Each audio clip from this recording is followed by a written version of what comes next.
5 years ago, I couldn't speak a single word of English.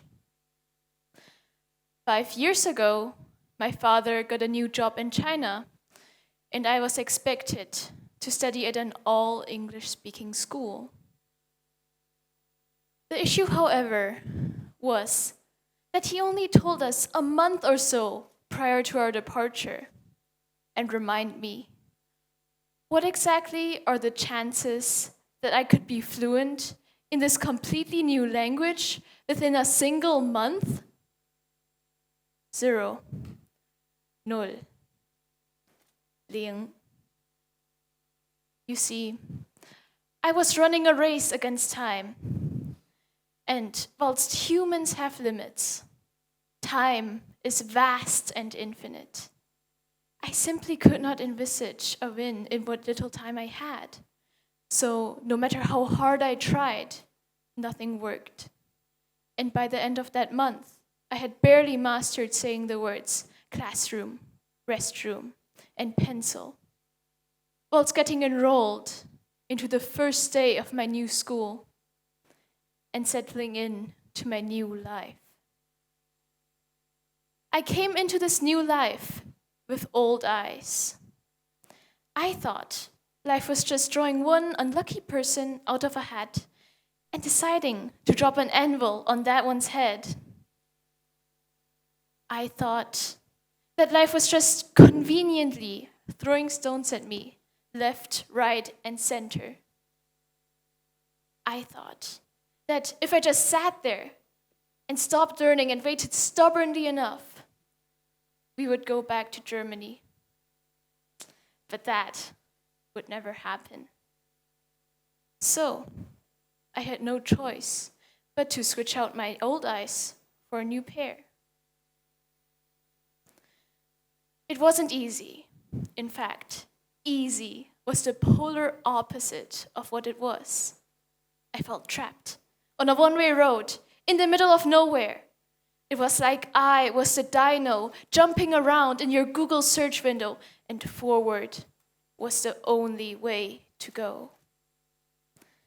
But that, as I learned, was life. And life isn't something like mathematics. It is not a science.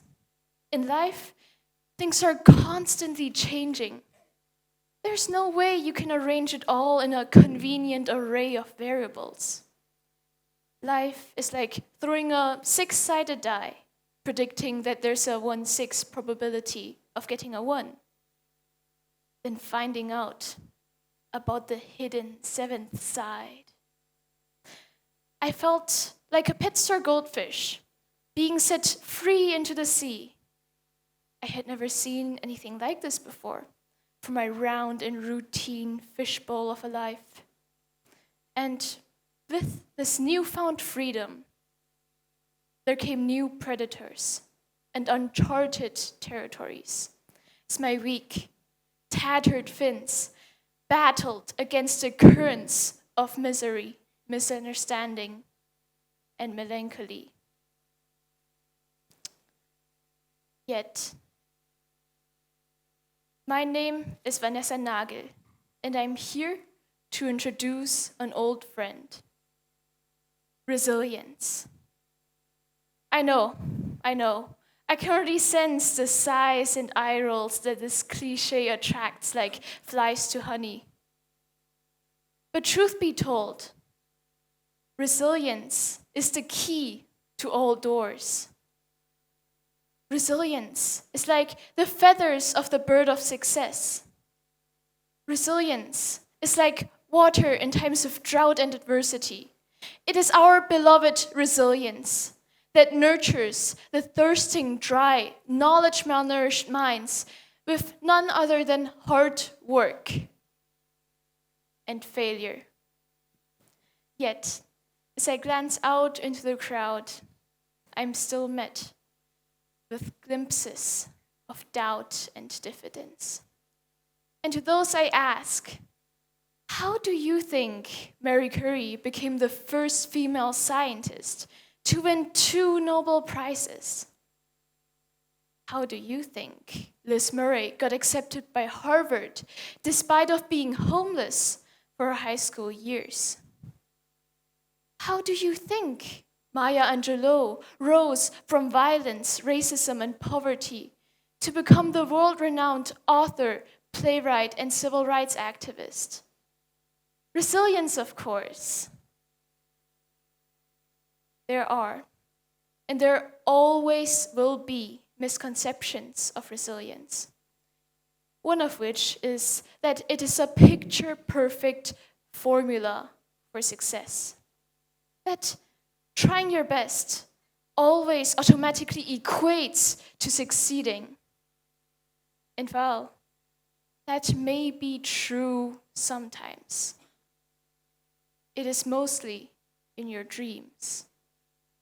More often, it's the occurrence that no matter how hard you try, no matter how much we sacrifice, no matter how much blood we drain, life will get us. Life will throw a stone at us, and we will fall at first. Resilience will help us stand. Resilience will help us find the diamonds within those stones. And I know my case of resilience was a forced case of resilience, as I had no choice but to learn. Well, what if you put yourself into the same position? What if you removed that get out clause from your contract and did the same? As Maya Angelou once wrote, "Nothing will work unless you do. Do your best until you know better. Then when you know better, you do better." True resilience is failing and failing and failing again, whilst never giving up and constantly improving, constantly seeking out newer and bigger diamonds until eventually you find enough for the crown of success. Then you too will become the king or queen of your destiny. Thank you.